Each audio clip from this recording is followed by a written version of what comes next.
Damn, bro, you had me thinking about some shit, bro, that I couldn't even speak about. You lived this whole life that you did all these different things. And just because you had too many drinks, you died. Like, that's messed up. Today, you getting professor keys today. So if you ugly, I can understand why you want to be around a lot of drunk people, because as they say, you know what I mean, that liquor vision takes a 3 to a 7 and a 7 to a 10. Decided today we was gonna curate the entire episode around the addiction. He push past those feelings and he think about his vision. He think about his will, his plan, his ideas and shit. He execute. That's man. If it's a problem, it's a solution. That's not acceptable for men to do. I'm building, I'm writing down my goals, and I'm executing, and I'm on my mission, tunnel vision. I like the setting of man to man. Man, it's just like a safe space to just speak freely upon everything. Like, we talk like men. Peace, family. Welcome to the Man to Man Show, where we talk as gods. I'm your host, Steve Jones, and I'm here with my good brother, Mr. 19 Keys. Yes, sir. Today, you getting professor keys today. Oh, okay. So we got Professor Keys in the building. So the other day it was 420, and I put up a post, you know, that ruffled a lot of feathers. Ruffled a lot of feathers. I'm talking about a lot of feathers. We got over like 250,000 plays on this specific post, and you was talking about the effects of marijuana, what it do to your neurologically, you know, speaking or whatnot. And a lot of people in the comments was like, nah, the weed, don't do that. Y'all need to talk about the pills and the alcohol, you know? Damn. So today, niggas already know pills and alcohol bad. Yeah, we know it's bad, but I was doing my research based on those, you know what I'm saying, those comments in the section or whatnot. And I decided today we was going to curate the entire episode around the addiction of alcohol. I mean, we might throw in a little something else, but yeah.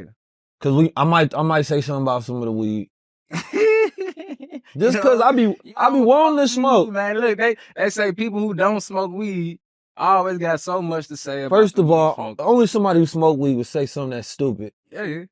Because I agree. I actually agree. That has nothing to do with it. The scientists who study weed don't smoke weed. What does being an expert on the subject? It's like, we know the effects of crack.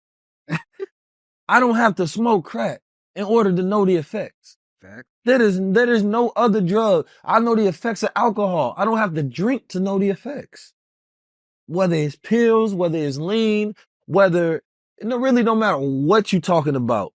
Bro, you do not have to be a user of a substance to understand the effects of substance and or substance abuse. So cut it out, man. Cut it out. And I done smoked, how much more weed I gotta smoke? I smoked since I was a teenager in high school up until college adult years. You know what I'm saying? Like, how much more? Another 10 years? I'm telling you now, man, the weed right now. Let's get it. Is garbage. You dig? Yeah, come on, man. That's what it is. I know what it is. It's garbage for real. All my entrepreneurs out there, I get it. You guys don't want me to put out any inflammatory information about it.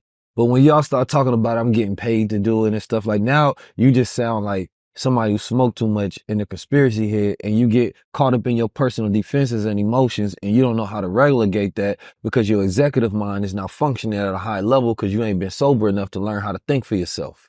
I ain't that one. You feel me? I know how to operate and think for myself. I done smoke weed. I can do the test of studies on the effects that it has on me. I can see the effects that it has on family members, cousins, brothers, uncles, fathers, everybody that grew up in my neighborhood and things of that nature.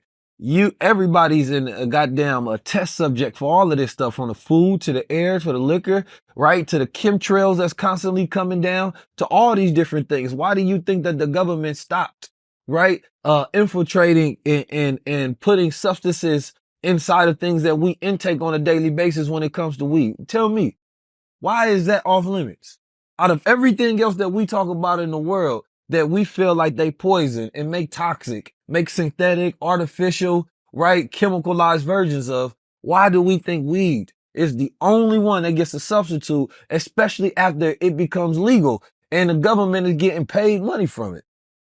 Don't make no sense. And you can't tell me it makes sense. I feel like the reason why, though, it's such a touchy subject for people is because with all of those problems that you just named, right, they use the weed and relate it to a coping mechanism to escape from all of that. That's the problem. That is a problem. Listen.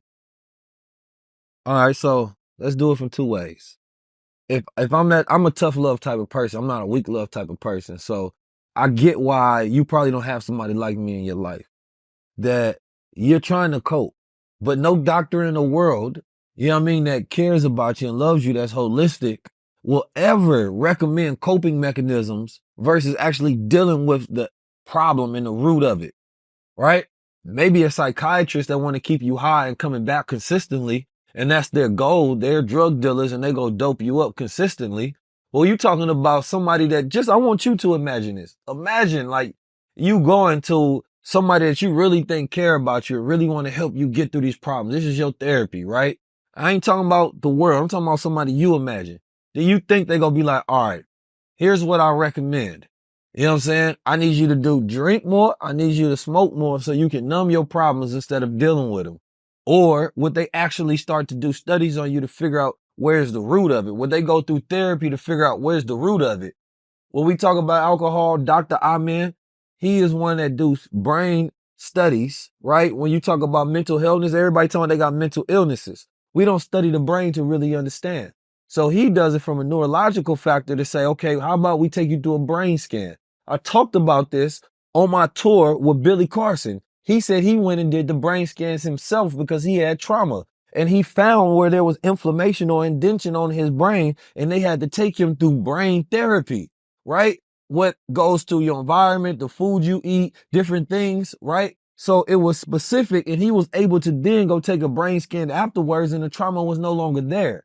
This trauma ain't going nowhere because you smoke weed. If anything, by smoking and drinking, it increases that white matter that fatty that stops that white matter, right? Which is connection and communication. This is why when you smoke weed, you're not moving as fast. That connection and that sheath on the axis and the myelin that creates that neural processing that allows electricity to flow throughout your brain and connect your thoughts. That system is not operating. It's slowing down and disrupting that system. That's why you're not thinking at a high speed, right? So when we start talking about dealing with coping mechanisms, yes, that's how we respond to trauma. I've done it before. We've all done it before in many different toxic ways, not tonic ways. So what we talking about is like, what's the tonic ways? Like Stephen A. Jackson, he said, I smoke weed, but he say, bruh, ain't telling no lie. He said, let me read the comment. Oh, he commented on it? Yeah, it was a few comments that I seen that stood out, right? A lot of testimonial, and this is why you guys are disrespectful to people who got real problems. You feel me? Because a lot of people on that personalized it. And look, Dr. Wesley just reposted what we posted. Come on now, listen. I'm gonna get Dr. Wesley on here to really talk about this weed, and y'all not gonna like it. But y'all need somebody, because it obviously, if it ain't somebody in your life that care about you, we got an early death coming for you.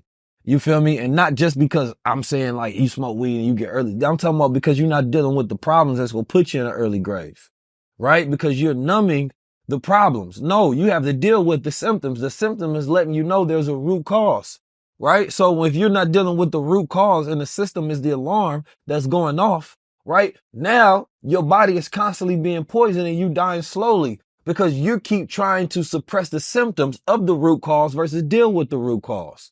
That don't make sense. That's like cutting you off the check engine light in your car so that it stops popping on and you acting like, you know what I mean? You still not supposed to check your engine. Like just cause you cut the light off don't mean that the car ain't messed up. I can't even lie, bro. This new marijuana that they got on the market, I can't smoke an entire blunt. Like right there and there, I got to put it out and smoke it throughout the day. It's too strong for me, you know? Bro, like, that stuff be different. They mix all type of strains. You don't know what's in. I don't even buy weed from people on the streets, first of all. Yeah. They got too many nicknames and I don't know what they Man, they got weed that they be calling crack. Man, I seen on the news that some people were putting fentanyl in the marijuana and selling it to people on the streets. Bro, that's cold work. You definitely got to be careful out here buying marijuana. So look, Patricia Bright, she's one of the #1 content creators in the UK and even globally. And she said, having my brother hospitalized due to acute cannabis-induced psychosis.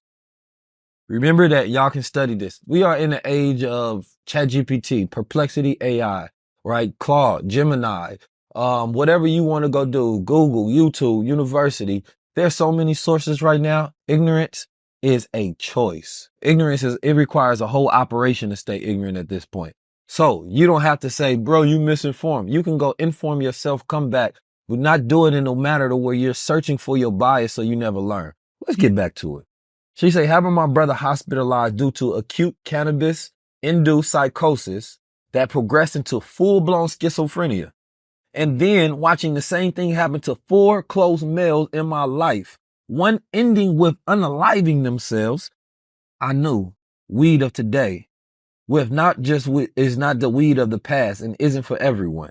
It needs to be talked about a lot more, but no one wants to address the elephant in the room. And a lot of our communities are dealing with intense mental health issues. And some of it is due to what we put in our body. A lot of it, I would say even, 90% at this point, because it's what happens to you and then what you do after that.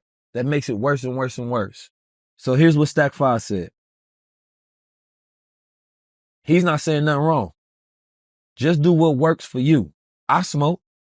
And I've also done for people that I've done more for other people than I've done for myself. 29 states giving back that I ain't even from. Just make sure whatever you doing, it's not doing you. Woo. Free game. It works for me. I'll let Allah be the judge. You feel me? Like just think, whatever you doing is not doing you, right? Social media, screen time, it be doing us. We not doing it. It controls us. It's hacking us. That weed is controlling you. You addicted. You can't get off of it. You think you don't have control over it, because even if you told yourself to quit, you're going to make yourself think that it's your idea that you don't want to, but really you can't because you don't have any self-control.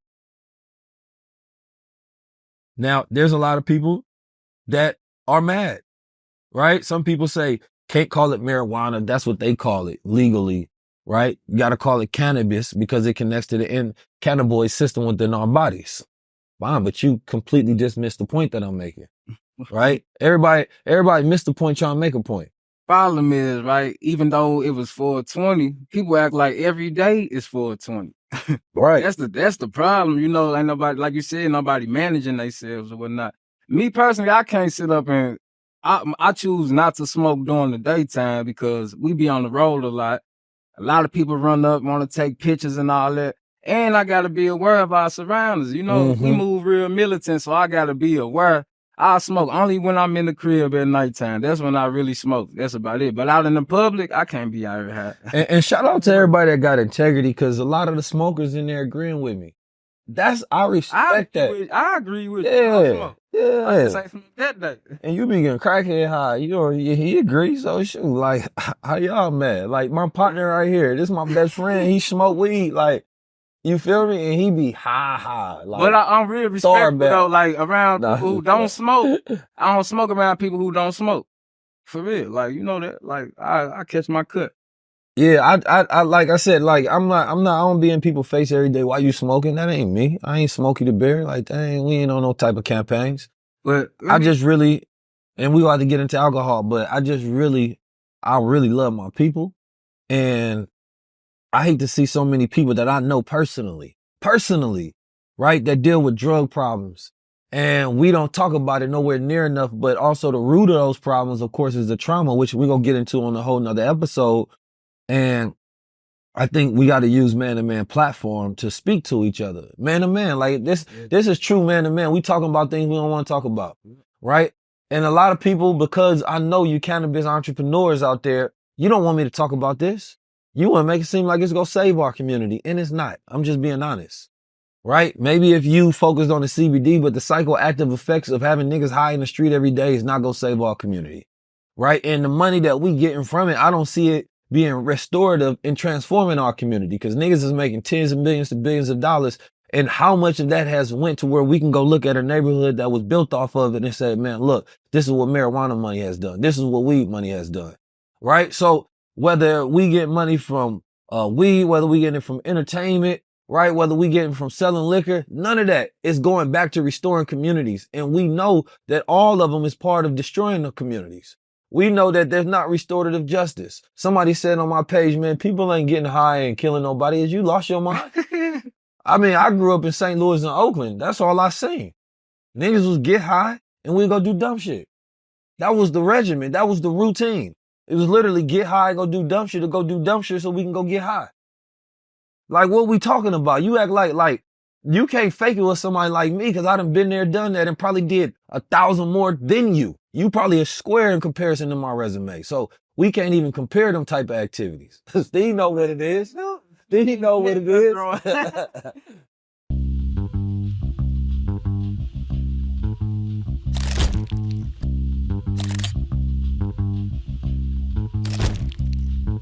If you're going to jump into Crownz Society, you're saying that I represent power, I represent knowledge of self. Stepping in the name of drip, get ready with me. Stepping in the name of drip, get ready. I wear the crown to just symbolize, like, I know who I am, I know why I'm here, I know my purpose. It's abundance, it's royalty, it's prosperity, it's energy. Put in. Yeah. I gotta walk with my head held high because you gotta see this and you gotta see this. I believe that if anybody wants to be able to protect their mind and be able to think freely, you gotta get Crownz Society today, man. Neo after the blue pill, the color palette's all black. James Bond mixed with Malcolm X in my Che Guevara era.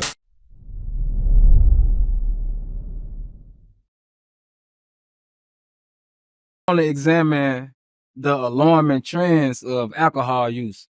I seen a post yesterday. It was with the good sister Tiffany Haddish and Snoop Dogg, and she was asking him like, "Man, I see your face everywhere promoting these different brands or whatnot. How do you get away with this?" You know, so basically he promoting 3 different liquor beverages or whatnot.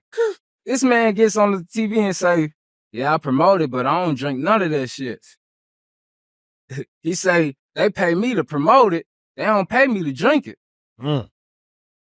However, when you listen to all this rap music, when you look at all these videos, they're here drinking what? Ciroc, Hennessy, all of the, even the NBA gets sponsored by Hennessy, and you can't even play basketball drunk. You know what I'm saying? Everybody got a liquor brand. I want to ask your opinion on how is it so trendy from all the celebrities, even though a lot of them don't even indulge in it themselves. Because most celebrities are just influencers. That's how they get paid, right? They are workers. They're not bosses. You know what I'm saying? They're not the one controlling industry or operation. Most of the time they have to do what they're allowed to do, right? So they walk in the room the same way an influencer will walk in the room or a creator walks in their room. They're not walking in the room with equity. They're not walking in the room with power. They saying, "Hey, this is what you have. This is how we can use you." Right? And so they get used to that lifestyle of being used. So when they're getting, a CMO, comes to them, right, with a check to operate with a brand, liquor brands are going to be the ones that's going to be sponsoring the most, right? Like if we wanted to get some sponsor right now, I'm sure we can go to any liquor brand right now. They'd love to sponsor High Level Conversations. If I had me liquor on, you know how much money I miss out by talking about these things. So this is why I get passionate about it when people be like, "You get paid to not talk about it," or something. Like I don't benefit from it besides actually seeing my people impacted in the correct way.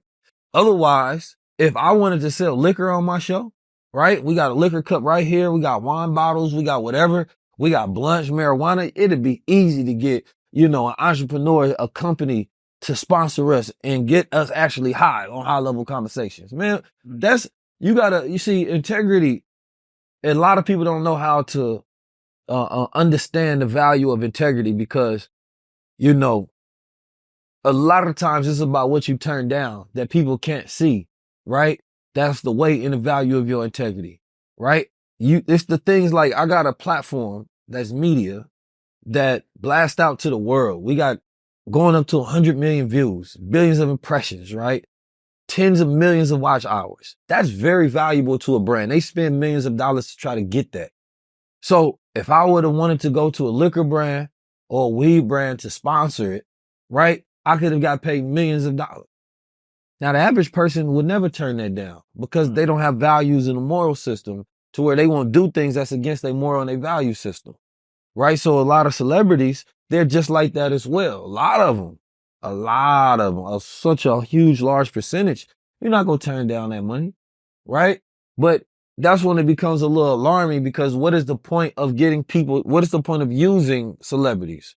Celebrities are economies, right? We know that there is a fight to get people to buy a brand. 77% of people buy brands that they're used to, right? So when you're going to a celebrity that you already know, you're buying into their trust, into their ecosystem. So it makes it easier for you then to get somebody to connect your brand to trust. Oh, you know this celebrity. So therefore, and if they use this product, I want to be like them, then I will use it. So what is the average amount of money that a person spends on liquor, right, per year? Let's look this up.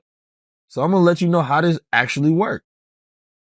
What's the average? So the liquor industry, first of all, is, I think in 2022, the global alcohol market was approximately 1.6 billion and expected to reach around 2 billion by 2031, right? That's a lot of money, right? It's expected to have a market value of 1.5 billion, have an increase to 2.8 billion by 2028, which suggests a rapid expansion and compound. Now, first of all, liquor sales have increased with women during this time. Liquor entrepreneurs or women are, they get money, but they're lonelier. So they drinking more, right? They start operating how men were, right?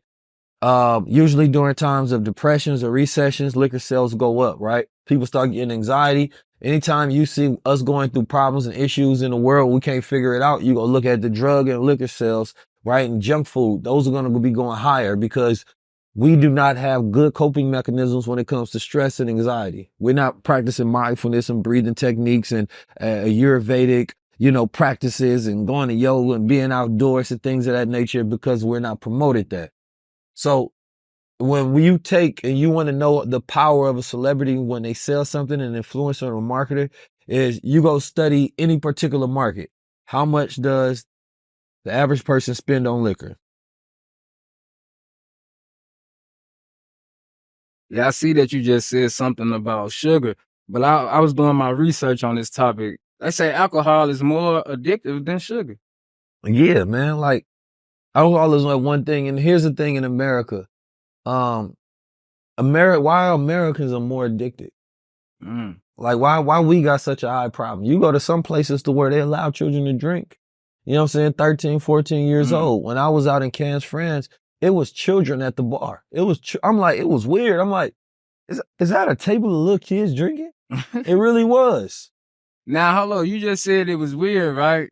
But I remember when we was kids, right? We was about 14, 15. Yeah, but I'm talking about at the bar. We was sneaking drinking. You know what I'm saying? They there with the adults, which to the point that I was giving is probably a better circumstance because when you're not looking at it as something special, right? We did it out of like rebellion. You know what I'm saying? You sneak now, you over drinking. If you're in a place where you can be supervised, right? Then there's going to be moderation. But when you have to do it and you sneaking, man, we used to get piss drunk. Times where we like goddamn blackout where, we stumbling home. You feel me? Like we didn't want nobody to see us. We gotta go straight to sleep and then wake up. And we were drinking that cheap stuff. So it's like, then what can happen in those environments? Sexual assaults. You feel me? Like there's the study that came out by, and that, not that I believe the American Tobacco Association, but they did a study that shows that even one drink of liquor, right? Whether it's once a week or once a month or once a year, even one can cause and add to brain shrinkage over time, right? Yeah, and I was just about to get into that because you just said something about, the children over there drinking. Maybe it's good that they get to drink with an adult. However, wouldn't it be worse because it actually disrupt their natural chemical balance in their brain because the brain is not fully developed at that age? That's a good question. Definitely children should not drink liquor whatsoever. Terrible. Definitely they should not drink liquor because your brain has a pruning process, right? And that's basically when your brain starts to get rid of, brain cells or nerves that you don't use, right? So what you're doing is you're increasing that process if you're doing it during those stages of development, whether you're smoking or drinking, right? So that's why that's not good because you're slowing down brain development at an early age to where they don't get to their highest level of maturation. So this is why if a woman is pregnant, then a child can come out right messed up if she's drinking during that process because she's literally messing up brain development. So no, I don't think no children should drink at a young age. But also what you're dealing with in those countries is probably a higher quality of liquor that they're getting versus in America, we was drinking. What the hell was we drinking? I don't even want to say it. It was embarrassing. That's what I'm saying. We were drinking Amsterdam. The worst quality that you can probably drink, right? So like, we don't know what's in that kind of crap. Dang. So what it was actually doing to us, like, that wasn't good. Luckily, I had such a big brain. I had extra cells that I can give away. You feel me? But at the end of the day, and here's the thing, because most people like, I drink, I turned out fine. And this is where the common problem with society with their response is. You got 10 people in it. One person has underlying mental health issues, or they have some sort of thing going on with their brain.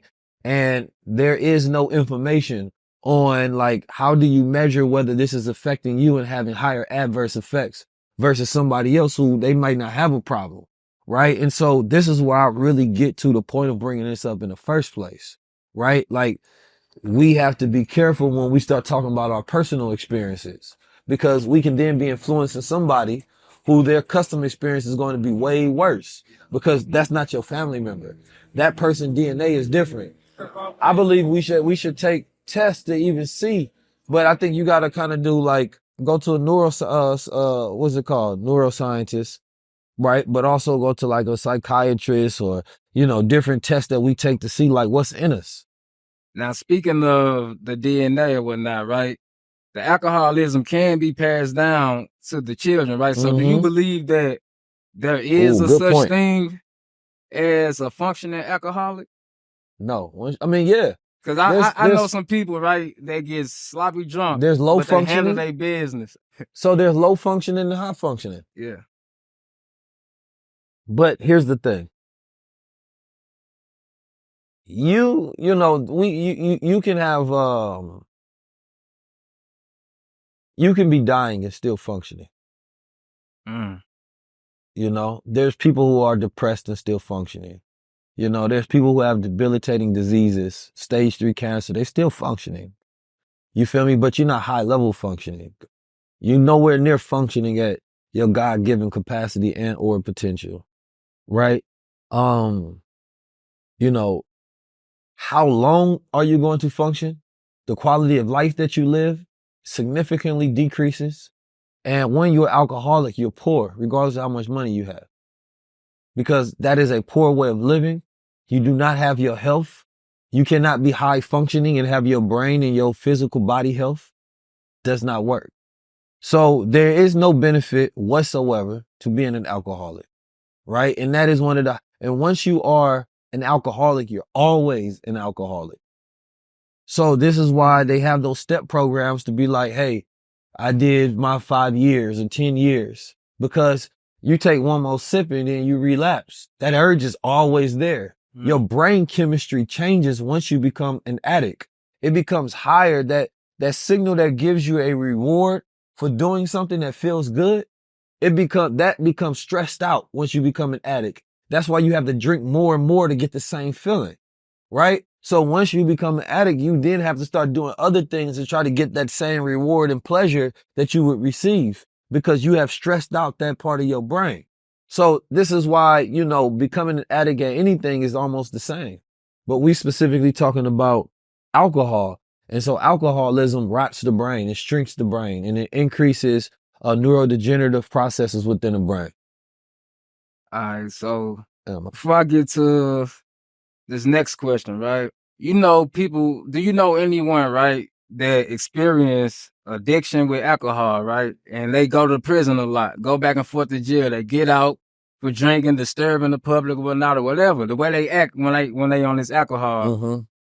And no matter what advice you give them, they never stop drinking. They never stop drinking, right? So I want to ask you, because I was around during the time where you used to drink, right? And you was a totally different person than 19 Keys, for sure. Was that like, totally different? How different? I'm gonna say totally, because I know for sure every time, this was during our college days and shit, I know every time when you used to drink, we was gonna have a fight with somebody, 100%, you know? And so I just want you to get into the behavior patterns that come from this alcohol or whatnot. Well, let me get into why I stopped drinking. I stopped drinking because I never wanted that to be the excuse of me messing up everything. Right? Like, and like I said, it's not like I stopped drinking, I became perfect overnight or no shit like that, but I just thought about like what I wanted to build in my life, and building something worth keeping and that's valuable. Because when you are engaging in behaviors that make it seem like you don't care, right? Oftentimes it's because you don't feel like you've done anything valuable. If you built it and you don't have any plans on building anything valuable, right? So for me, it didn't make sense that I'm gonna get in a fight and then I gotta blame it on the liquor, right? And then, everything that I built up, I lose for no reason, right? In a split second. So I didn't want to have to blame any of my decisions on liquor or that to be any reason. And that day, I remember it was Hennessy I was on that night, got into a fight that night, That night. Well, I'm just thinking on the last time, Yeah. And that changed my thought pattern towards it. It was like, bro, this the last time you doing that. I just took a look in the mirror. Nobody had a conversation with me. You know what I'm saying? It wasn't nothing major that happened per se. It just, I was thinking about what I was building. Then I was thinking about the behavior that I had that night. And I'm like, bro, these two don't coincide. You know what I mean? Like, this is self-destructive. This is self-constructive. Yeah. Right? Like, you trying to build something and this behavior is going to have you destroying things. So, you can't trust yourself when you're an alcoholic. And you can't trust the alcoholic because they'll tell you whatever they want to. And maybe they even believe themselves at the moment, but it's a disease. And that's what people have to understand. So good advice doesn't stop a disease, right? There's a process of development and curing and healing that you have to go through when you're dealing with that disease. And one of those is dealing with the root of the problem that caused you to start drinking in the first place, right? Like, let's take it back to the streets. Like, how many people that we know was alcoholics every time we seen them? Every time we seen them, they was drunk. Always got a beer in their hand. Always got a bottle in their hand. From partners to uncles to family, like, you know what I'm saying? It's devastating because they ruin relationships, they ruin money, they ruin themselves. Then they start drinking, then they end up in jail or they end up in a car accident where they kill somebody or kill themselves. Like, we know somebody in almost every one of those circumstances that I done named. Man, I know alcoholics that lost everything except their liquor. That's all they got left, Bro, we remember, bro, that was on the block that he killed somebody. He was a drunk driver. It's like, and this is, a real case that he had. So it's like, I really know somebody in almost every facet of life on how their life is destroyed by liquor. Whether it was their relationship with their daughter, right? With their son, with their family, with their dreams, whatever it may be. We go and we participate in these substances like they don't ruin people's lives every single day. And we don't have enough accountability. And some people have addictive personality traits. And you said something very important. Some of us inherit addiction. So if you have a parent or even a grandparent, because, you get DNA from both of them on both sides, that was an addict, then it can be in your genetic markers. It can be in your blood. So when you smoke and when you drink, right, then that underlying thing that's within you can now go into effect. So now this is why some people, they drink and they going overboard. You feel me? And then some people can't handle their liquor. You feel me? Like that part of everybody is different. Like, some people can drink and they chill. Some people drink, they wildin'. See what I had did, right? I connected excessive drinking to my trauma, right? Growing up, I had dealt with my father being an alcoholic. And I used to hate the smell of him coming in the house drunk because he was a totally different person. When he was drunk, he was abusive, verbally, physically, or whatnot. But when he wasn't drunk and he was sober, he was the coolest dad on the planet. Yeah. But in my mind, I never wanted to grow up and become drunk, right, like my father. You feel? Yeah. So I connected it to like, shit, I just can never get to that point in my life. I might indulge every blue moon, my birthday or something, I might take a shot or two. But I know, I cannot be drinking every single day. But I know people who drink every day. I get a phone call almost every night in the middle of the night from a family member. They in the club drunk. Hey, Steve, look who I'm with. And I hate it. And there ain't no type of advice I can give them. Like, for real. Actually, I got to correct the fact that I said. They said not brain shrink is one, but I think it was cancer that they said. So as we start going through all of these marches for cancer and all of these different things, which black men have the highest rate, right? Drinking liquor increases your risk for cancer. So just I put definitely that didn't out know there, that. right? But it also shrinks the brain. Overusage of alcohol shrinks the brain. And you got to think about the marketing of liquor throughout the years. It became such a cool thing, right? You go watch any show and you will see, the rich guy, he got the square cubes and he always got liquor on his desk. Who paid for that? That's the liquor companies that marketed that and advertised that so it becomes daily life. We don't really think about how our whole reality is shaped so that our attitudes towards things become normalized, right? Like in America, we do a lot of things backwards. Like the amount of sugar that we intake is disrespectful and the quality of our food is disrespectful. So even when we doing things that other countries are doing, it's more detrimental to us because our food is banned in most countries, right? They don't even have the same quality. So I can't even compare what we do over there to Europe or UK because I imagine they got a higher quality. You feel me? It's like we literally have a breakfast where we eat cake for breakfast and it's called pancakes. You know what I mean? But we don't put that in the dessert section. We don't think about it like that because we've been programmed so that we can eat these things so that we can buy these products. So when you think about how much money does a liquor company spend to market you liquor, because it's not something you always thinking about. It's a reason you have to be constant marketed to it. It's a reason that they're trying to get you to choose this brand. And they use as much science as possible, as much neuroscience that they can possibly use to hack your brain to get you to make a decision. The average person spends $34 a month on liquor. So when we go back to a celebrity getting somebody to buy some liquor, right? What they're trying to get is into that budget that you have, right? If you got 1 million people, right? Buying your liquor, that's $34 million per month. So when they go into the bar and they're making a decision, or they're going to the store and they're making a decision, right?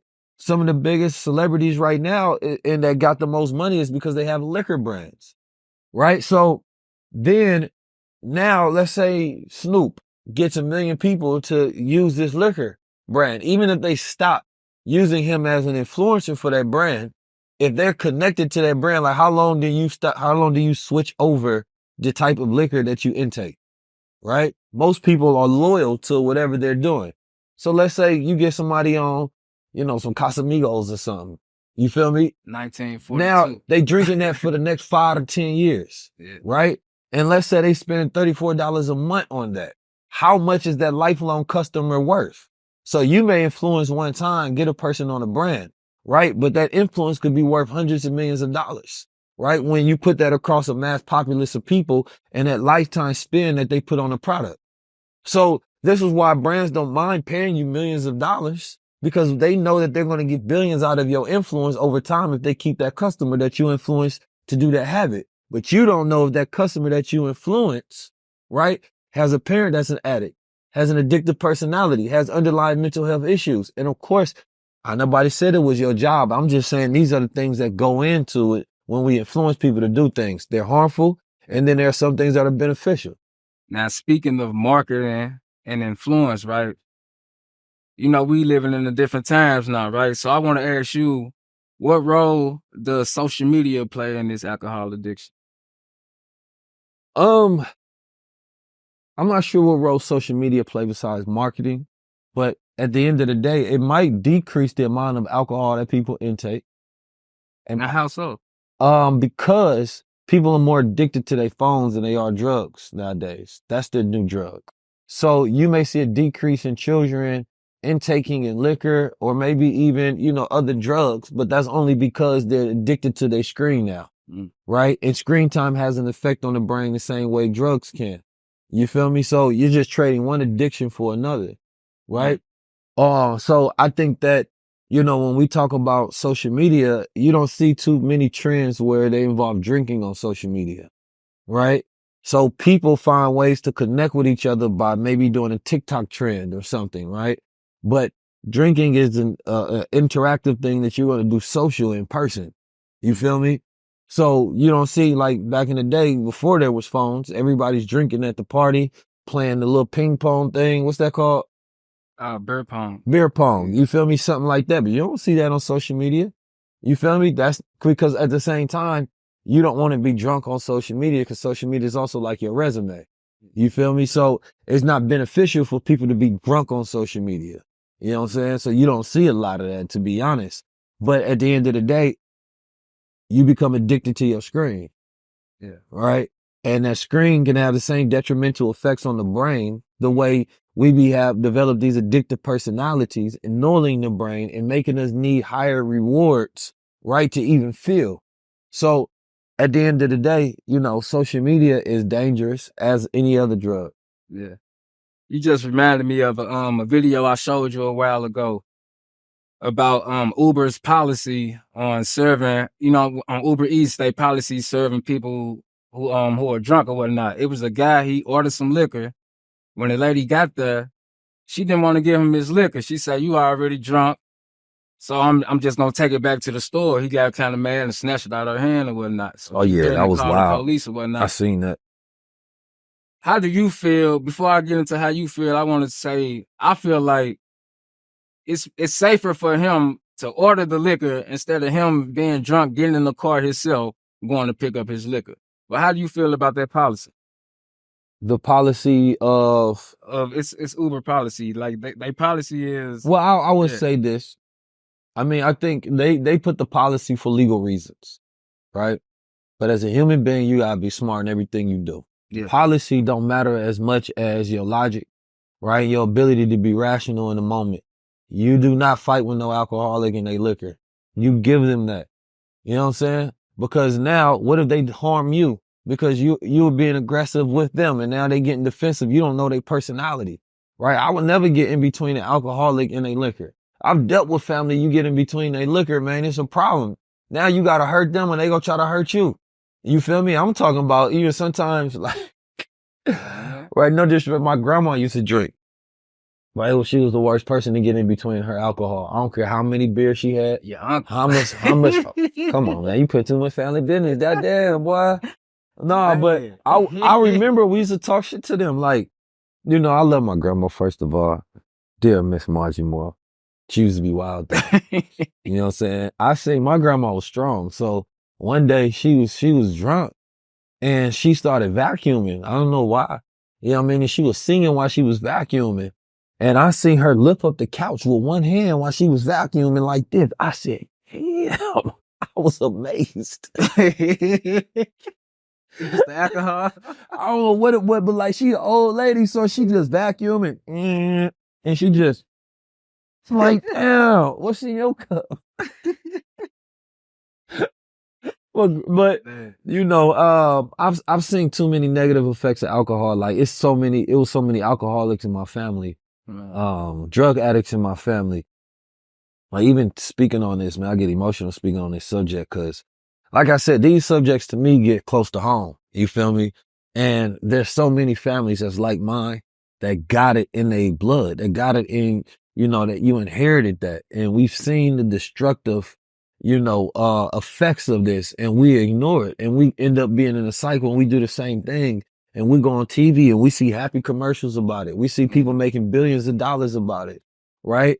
And it's like, bro, we start talking about society and why society's so messed up because we let capitalism kill us and we celebrate. You know what I'm saying? Like, and we normalize. And then we can get into the spiritual effects because when you're talking about those spirits, that's what spirits are. Hey, it's funny that you said that because my next question was going to be, what would be some alternative advice that you can give people who connect drinking liquor with grief? Because I know a lot of people who pass away, right? And, they loved ones instantly go to their liquor store, try to drink the pain away or whatnot.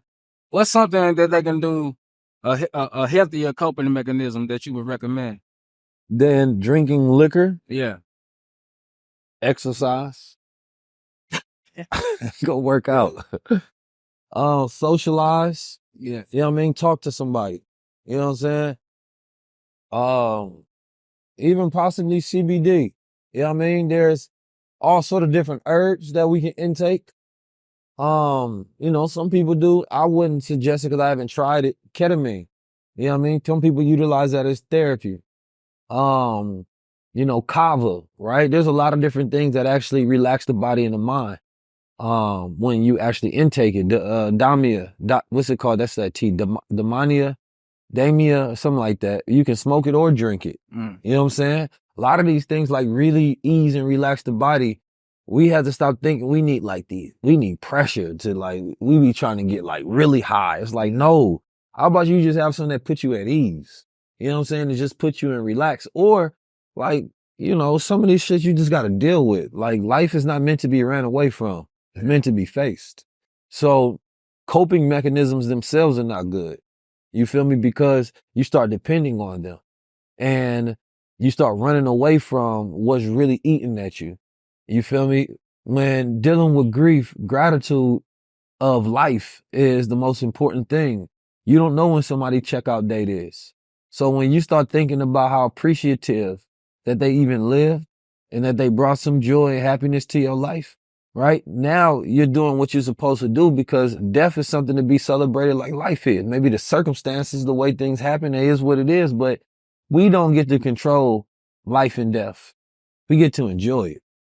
We get to appreciate it, right? Anybody who's ever died, I appreciated the times that we've had because, you know, why would you spend your time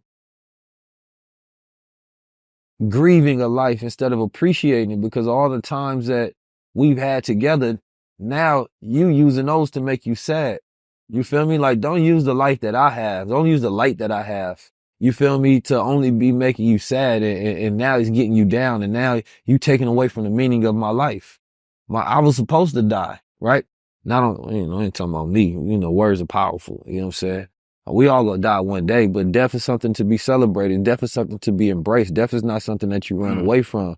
But death is not even finality. There's always afterlife. We are afterlife, right? When people ask what happens after life, life doesn't disappear. Your energy goes back into the ethers of the atmosphere, right? And now you have spirit, right? That people can reminisce on and observe and they can use that while they're living. So this is afterlife.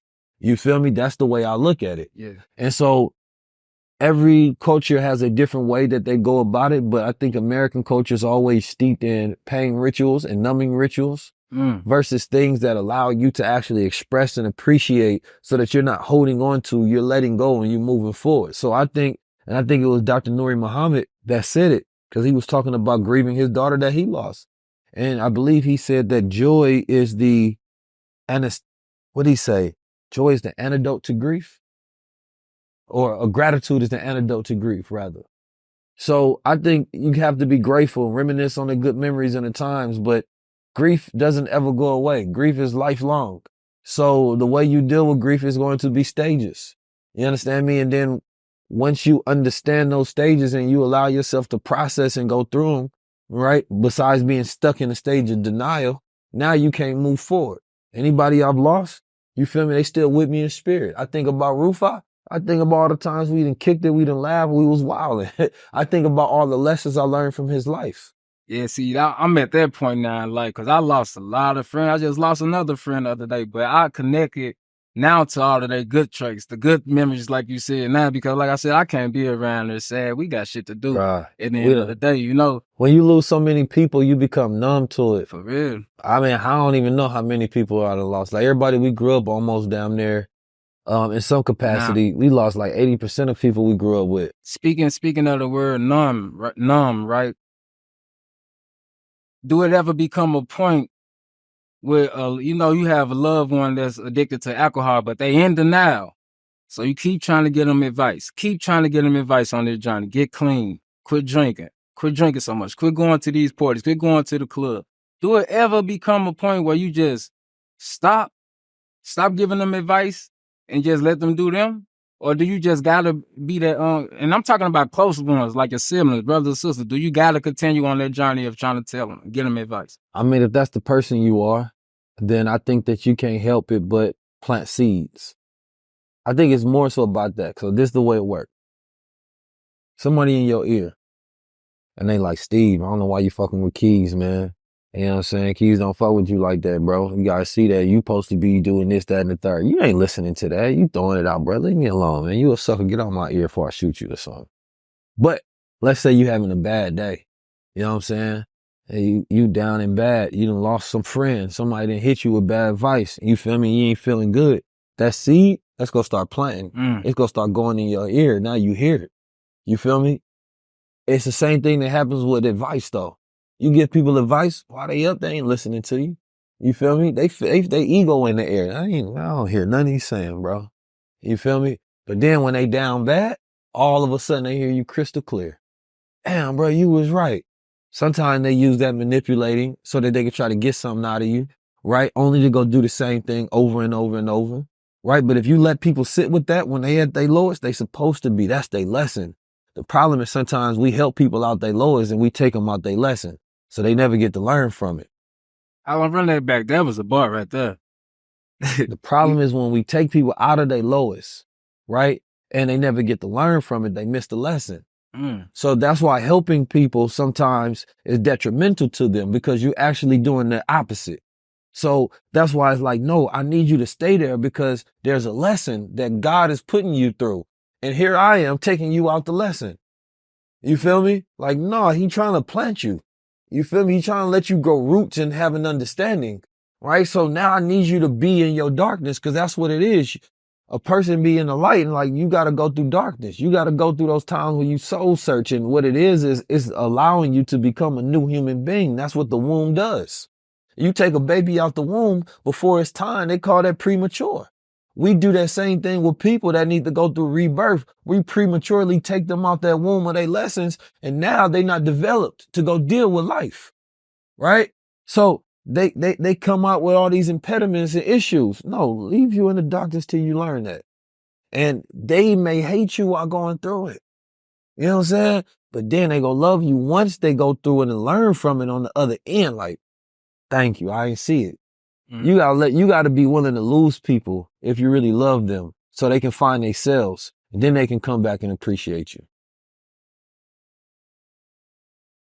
I don't want you in my life at your lowest. And the only way I'm keeping you in my life is if I assist you to stay at your lowest, because if I then course correct you, you go hate me. If I stop giving you money, if I stop answering your phone, right? You gonna start blaming me for all your issues. Then you gonna go off in your own in the world. Now we can't talk. And because I want that connection and relationship, I'm not gonna treat you the way that I should, how you treat a patient when they got a problem and you diagnose them, right? You don't act like the issue not there. And once you diagnose somebody, which is giving them the knowledge of the issue, right? What's going on with you, then you gotta treat them. And if I can't treat you the right way based on your diagnosis, then I'm assisting you in your illness. So ain't no doctor gonna come to you and you obese and he diagnose you with obese. And because he your friend, they gonna keep goddamn going to dinner with you and eating. You know what I'm saying? I'm not about to go shopping with you. No, we better put some goddamn Ozempic in your cart. You better put a fasting on your schedule. You know what I'm saying? You better go through Ramadan 3 times. You feel me? Like, let's get it popping. So it's the same thing with people, man. They drug addicts. They alcohol addicted, they sex addicts, right? Gambling addicts, whatever it may be. We don't like losing friends. So we don't really be giving them the love that they need at that time. Yeah. That is what it is. And I'll be that type of person. I done lost a lot of people in my life by keeping it real to them. And they ain't like me. But I promise you, each and every person that went and got stronger because of it. Whether they go come back and acknowledge it or not, that's not my part. There's a lot of people that lose God because God take them to the trials that they need to. Then they blame God. Like, no, God made you stronger because you were so weak you couldn't even see right. You were so weak you didn't even know your power. And because you blame God for taking you through the trial that was going to develop you, now you lose that connection with God that's supposed to make you stronger. So no, man, don't lose your blessings because of your lessons. No, look, this right here, crazy. Disclaimer. Don't take this if you don't want to have a super day. I think it got way too much of each ingredient in here, especially the lion's mane and the black seed oil and the MCT oil and the cannabinoids. This had me up all night and I was just knocking out everything. Got to the point I ain't even got nothing to do tomorrow.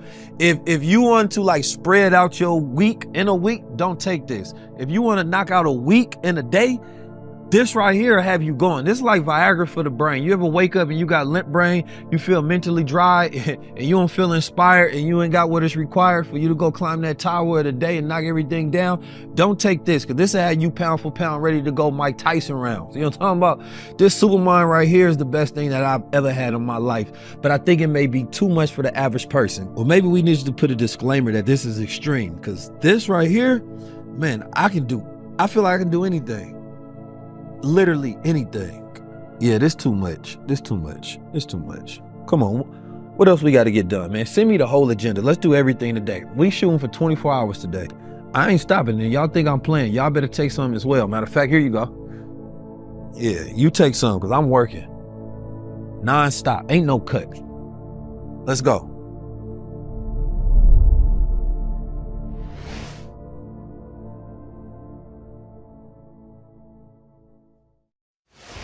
I appreciate this conversation with you because now you just sparked a lot of thoughts in my mind. Like, I'm gonna go on here and make this call and have this man-to-man conversation with one of my family members who dealing with this same issue. And, you know, they try to make me feel bad about it because he keep telling me, man, I always check on me, man. Don't never forget about me. He know he going through his situation and everybody else in the family, you know, separated themselves. So he feel like, damn, I'm all he got left, you know. He don't want me to turn my back on him. But I feel like I learned a lot of information on tonight's episode to where I'll be able to curate this conversation with him, you know, and finally have it. Now, if he take heed or not, we shall find out. All right. Yeah. I mean, it's before we get out of it, it's like, this is such a super topic, and such a personal topic to me. Cause there's a lot of times where, you know, I've had to have that conversation with family. I've had to call family crackheads in front of their face. You know what I mean? Get in front of somebody in that alcohol. Each time it never went good. Yeah. You feel me? But it never stopped me because I already knew I was doing it from the right place. Every time they get mad, every time they get angry, every time they feel betrayed, anytime you try to have an intervention, we've staged, as families, we stage intervention for family members. Like, bro, you tripping. Like, what's going on? And you feel so helpless, you know, because the problem that they're dealing with is in them. Regardless of what you say, that person has to want to change in order to actually start to develop changes because it's not easy. We are in a world that's trying to keep you addicted. You can't name me one monopoly out there, one company that makes billions of dollars who doesn't actively try to get their customer addicted to their product, whether it is harmful or beneficial to them. And a drug dealer, right, is no different. Pharmaceutical companies got everybody on this lane. You know what I'm saying? Niggas is still on that daily. You feel me? Double cupped up outside knowing that they homies done died. How many you done lost? Then they go put out a disclaimer saying, I'm not doing it again. Then next week they back on it. You feel me? The addiction is so tough. And then you talk about fighting the system and you can't fight your addiction. You feel me? Like, that shit ain't gangster. It's like, we gotta really understand we are the highest generation ever on the planet. We high off sugar. We high off our phones. We high off liquor. We high off these fake connections throughout social media, right? We high off dairy. We high off so many different things. Our dopamine spikes are high as hell and we're not even really living. And all this high, what are we trying to escape? The Matrix? No matter how high you get, you never escape the Matrix. You only escape the Matrix by facing the truth. That's the only way. And that's the only way most people will ever heal, if they face the truth and integrate with it and then live with that honest to God truth. But I want to get into this last part before we go. Your spirits. Because it's a spiritual conversation that we have. Like, the spirits do take over you when you drink. It can become demonic. You know what I'm saying? Voodoo utilizes liquor for a reason, because you get into that spirit. And when you got that portal open, then, you know, those energies can enter you. You feel me? Like, sometimes you see a person drinking, they turn into something different. Like, damn, what energy is that? You feel me? Like, you don't even recognize them no more. Like, they spirit and shifted and changed. Person be on drugs and it's like, that ain't my friend. That ain't the homie. That ain't my brother. That ain't my sister. That ain't my father. That ain't my mother. That ain't my uncle. That ain't my auntie. Like, damn, who is this in you? You feel me? And we don't have enough spiritual conversations around these things to understand how those energies are affecting us. And so we got to cleanse our spirit. Otherwise, we have these gateways and we have these portals that are open, right? That enter us and control us. So we be caught up in these spirits and we be operating like little demons.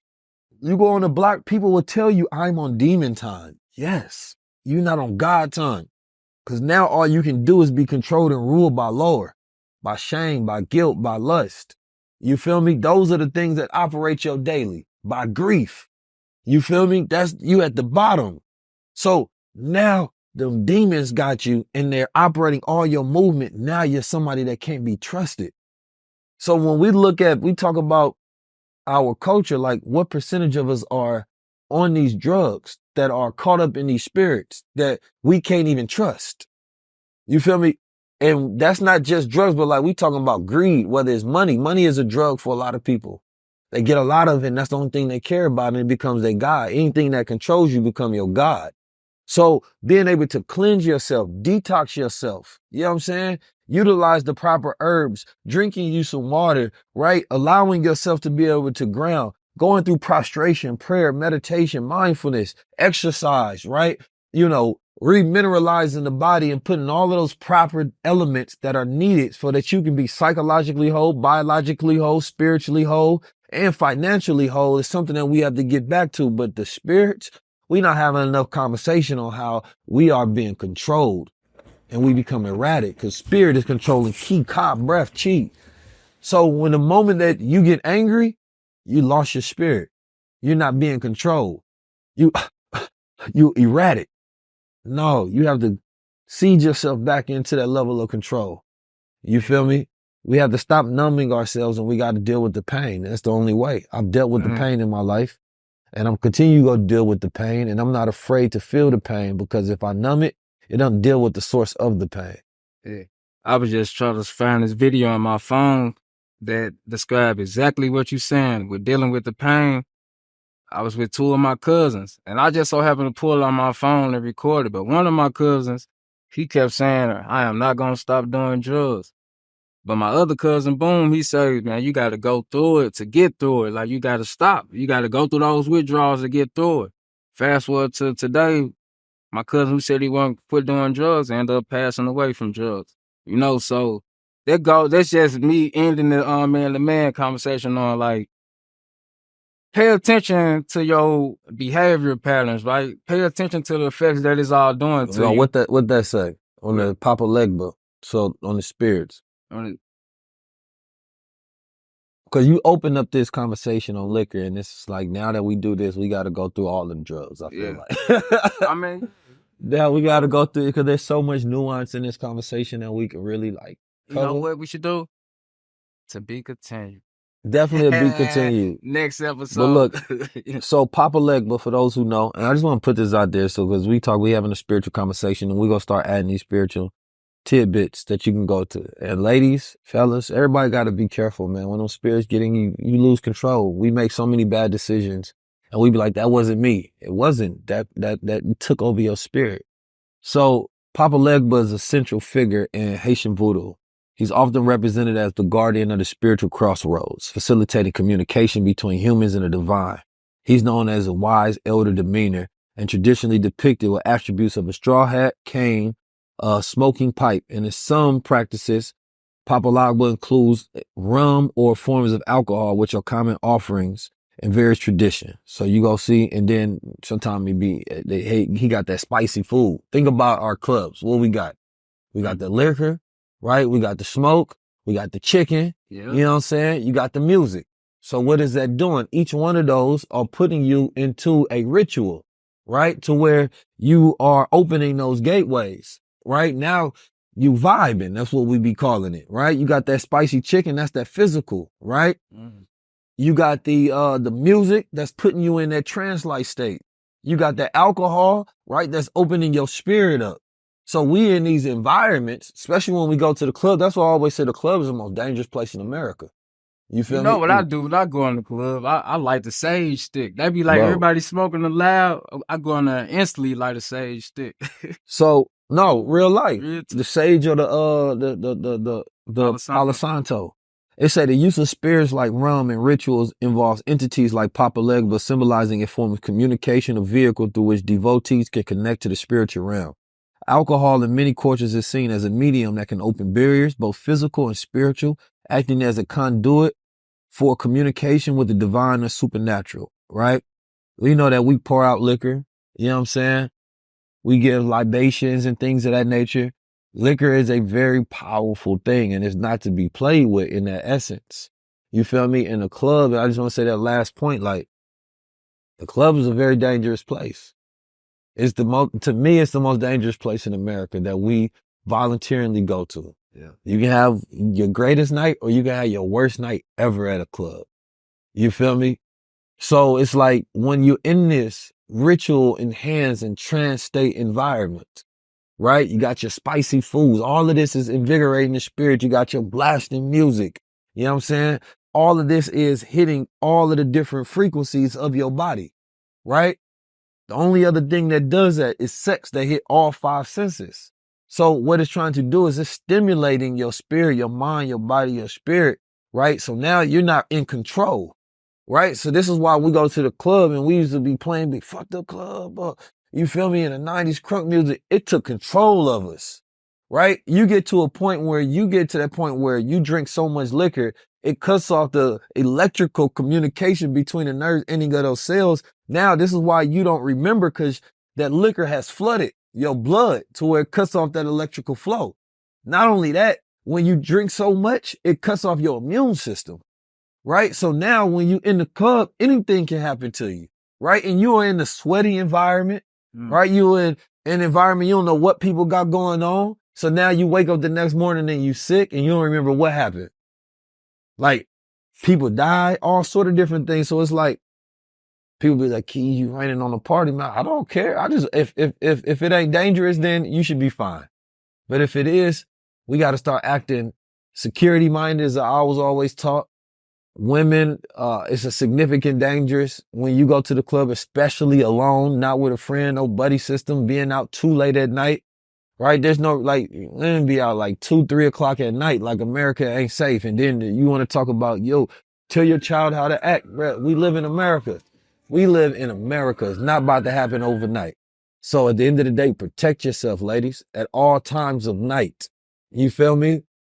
That's the only way you can be protected. Fellas, same thing. It's dangerous. You outside, you don't know what people got on them. Every time we got in a fight or we got into it was because of not somebody that was of equal caliber. It was somebody that was weak, couldn't hold their liquor. They get that courage all of a sudden, spirit get into them. Then you got to knock loose the juice for them tripping too much. All of a sudden you seen teeth flying and ditches of tooth all on my goddamn fist. How many lessons I had to teach and I wasn't even a teacher. I'm outside professing. You feel me? Not with the lips, but with the fists. All right, man. What's in your cook? What's in your cook? I don't know. Ain't nothing but a little bit of coffee. Nah, but so you ain't see that. All right, but we ain't bragging. I helped you. Okay. No. But I ain't need no help though. I mean, I'm just saying. It's one band, one got leftovers. It's one band, so you know how it goes. Because we don't talk about this all the time. We may. I think Dr. Wesley is a good source.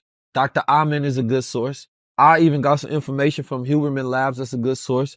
You can go on. Yaki, a good source. Yaki, I was gonna say that. Yaki is a good source, a person that talks about this sort of information. My sister, so Doc Amen is DLC_AMEN. He is a Caucasian man, but he be dropping that knowledge though. You know what I mean? Cause we drive by on this topic, but sometimes they be going deep dive. Shaniqua_09.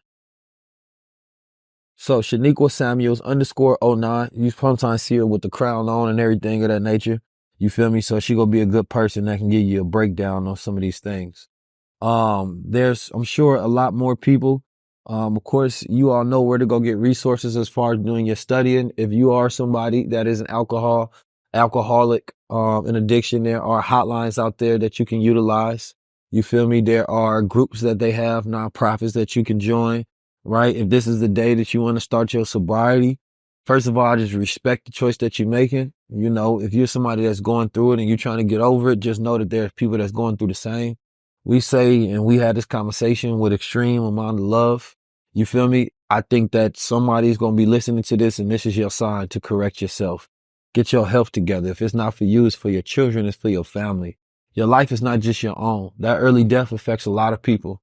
You understand me? When you young and we caught up in this world and all these things that we be going through, it's dangerous and these devils and these demons don't care, but the gods do. So respect to you on your journey, and I wish you all the strength in the world that you can lift yourself up from this dark place.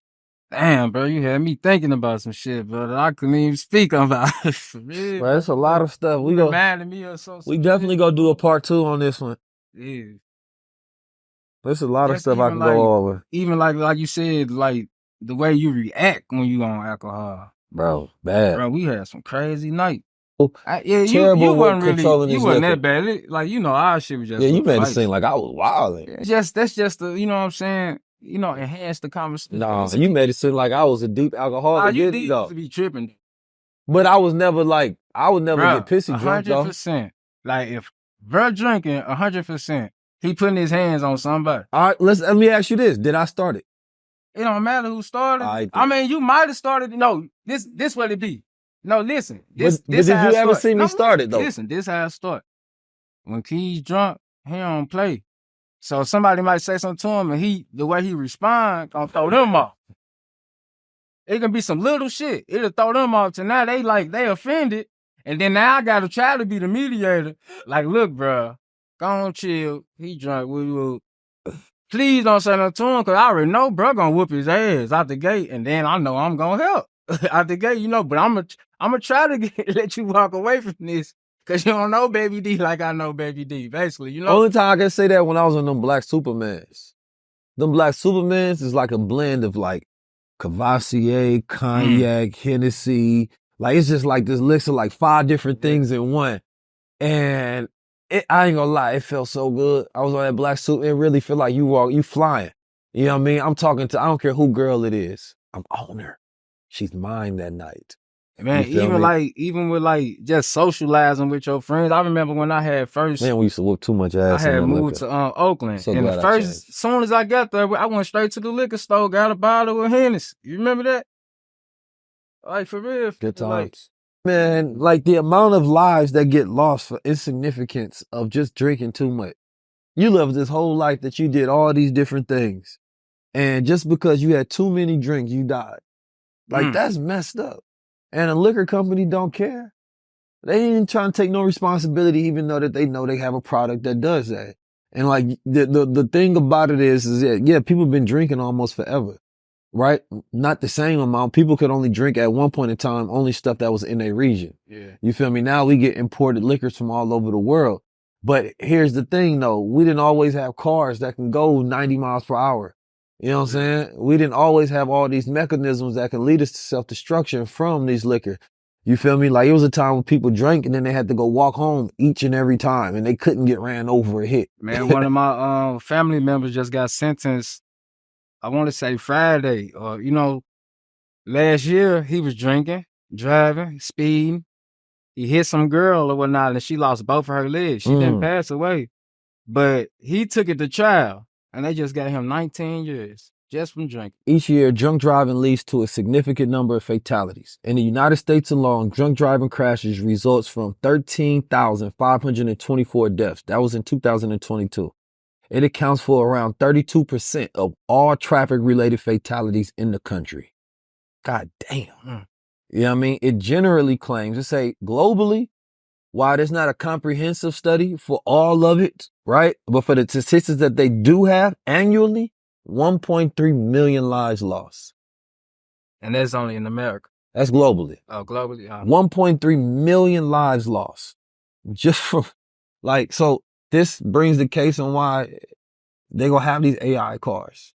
Because if AI cars decrease that number, you know what I mean? You say 32% of fatal crashes. Come on now. This is like, if we not responsible as human beings to govern our own lives, of course they're going to start making these mechanisms to where they start to govern it for us. So it's like, y'all got to be careful out here, man. Do not drink and drive, man. That's definitely another message that I want to put out there.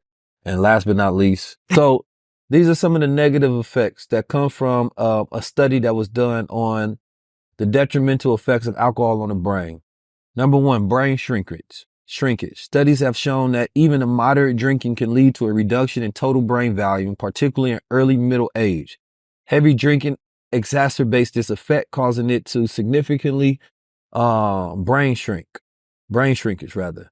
Reduced blood flow. Alcohol consumption reduces the blood flow to the brain. Since the brain relies heavily on proper blood flow to function optimally, this reduction can lead to cognitive issues such as impaired decision makings, memory problems, and is a strong predictor of future dementia. So you losing your mind. Hippocampal Hippocampal atrophy. A regular consumption of alcohol, even at a moderate level, can lead to atrophy in the hippocampus, a critical area of the brain involved in memory and learning. This atrophy significantly increases the risk of developing cognitive deficits and memory loss. 4.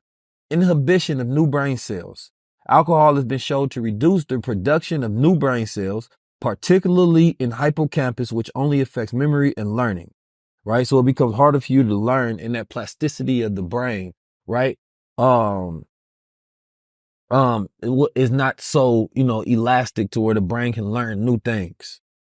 So you may be mad because you took a course and you ain't learned nothing. It's because you drink too much. Increased risk of dementia. We already talked about that. But for heavy drinkers, it's significantly higher. And then some studies say, of course, that it can even give you, cancer, even 1 drink or 2 drinks or 3 drinks. Because, people put out the studies that say just a couple. Now, I know what people are going to say.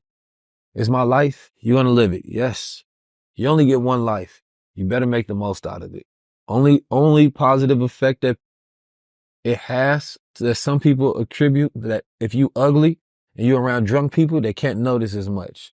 Because when you get that blurry vision from when you're drinking, right, everybody starts to look the same. So you can decrease makeup when you go out if you go to a place where everybody's drinking. So if you ugly, I can understand why you want to be around a lot of drunk people, because as they say, a liquor vision takes a 3 to a 7 and a 7 to a 10. Be careful. Because there's a lot of men pretending to be women. So you may be drinking. I was just gonna say that. Be careful. Not knowing who you linking. You might wake up with a little Uzi. I'm done. I'm out, man. He wildin'. But I appreciate you all for tuning into this episode of the Man to Man podcast. Please like, share, and subscribe. Welcome to the Man to Man